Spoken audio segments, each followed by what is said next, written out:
Hi, I'm Erin, and obviously this is my YouTube video. No. So, I've been watching a lot of coming out stories recently, and I thought it'd be cool to share mine.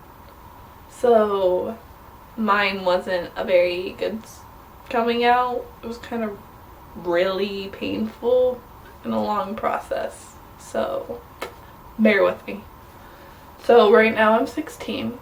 And I'm about to go into the 11th grade. I started having thoughts and figuring out something wasn't right when I was in 8th grade. And then, I don't know, things just kind of went on from there.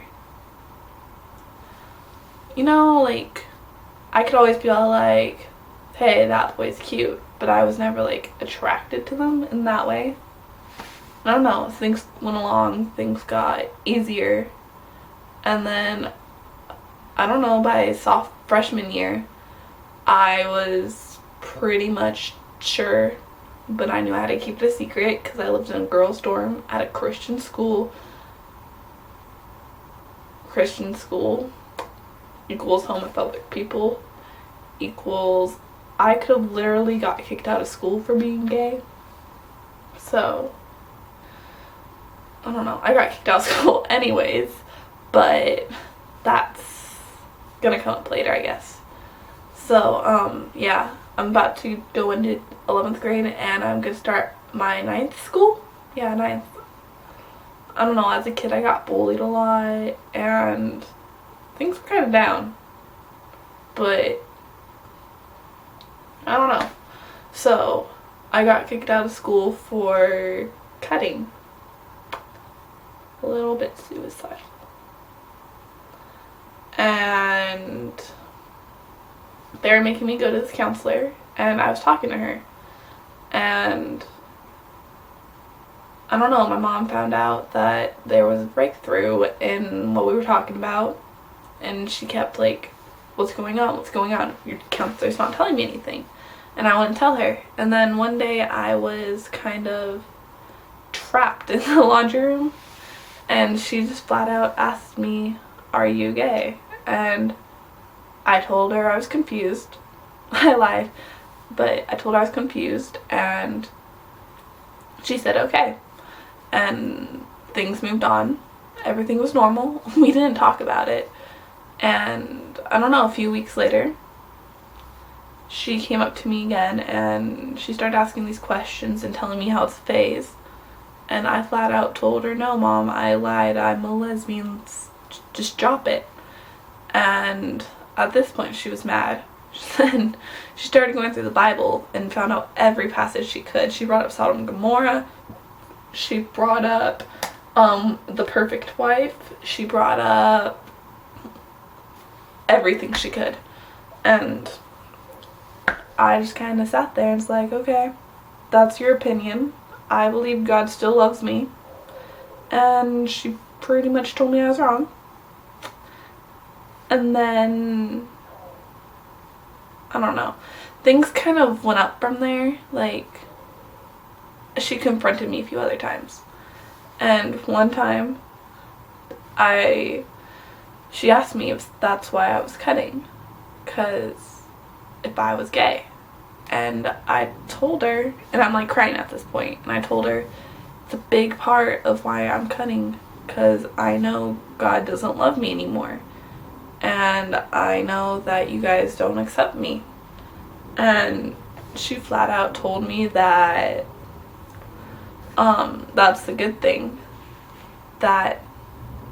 she's happy that's why I was cutting, because I know it's wrong, and I know that I need to change and I should go to the Bible and shouldn't be a lesbian and all this stuff, and it's my fault and it's a good thing that I'm cutting because I'm gay.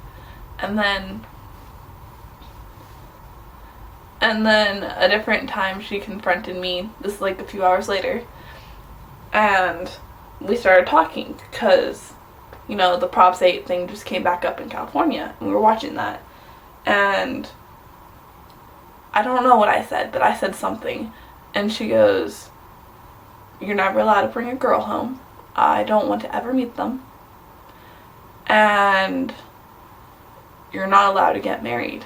I would flat out have you be lonely and not be with someone unless it's a man. And I didn't know what to say to that.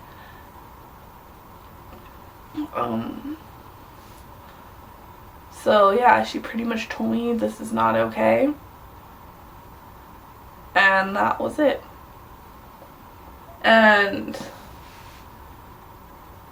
I don't know, we kind of had this don't ask, don't tell policy. Like, I'm not allowed to bring it up.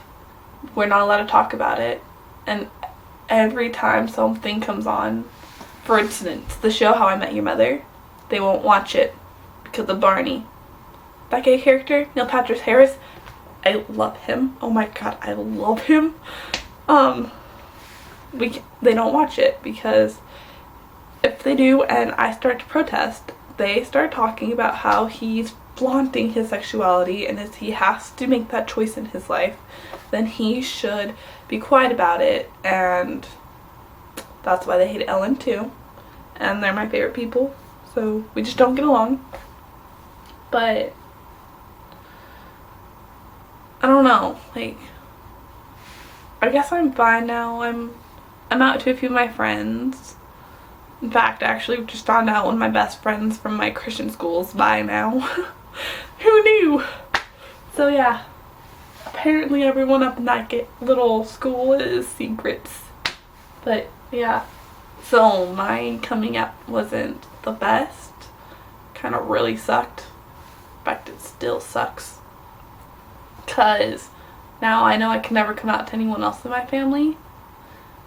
And before you flag me for that, let's just say the first time I came out, I was told never to tell them because they'll stop loving me and they'll look at me different, and I won't have a place in my family anymore. So anyways, enough about me.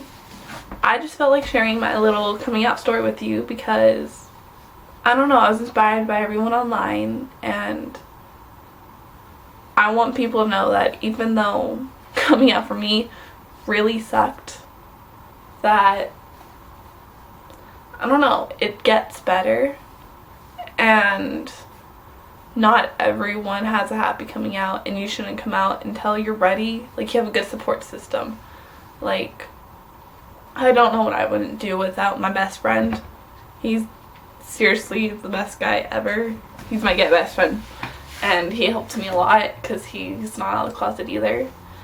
And I just kind of wanted to say it gets better, and if you need someone to talk to, I'm here.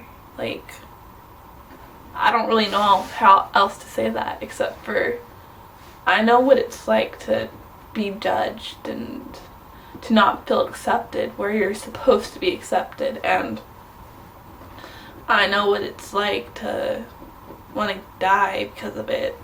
And yeah, I've lost a lot, and I'm only out to like 6 people, but I still have a lot to gain, and so do you. So this is me saying it gets better. And that's about it. Bye. Thank you for listening.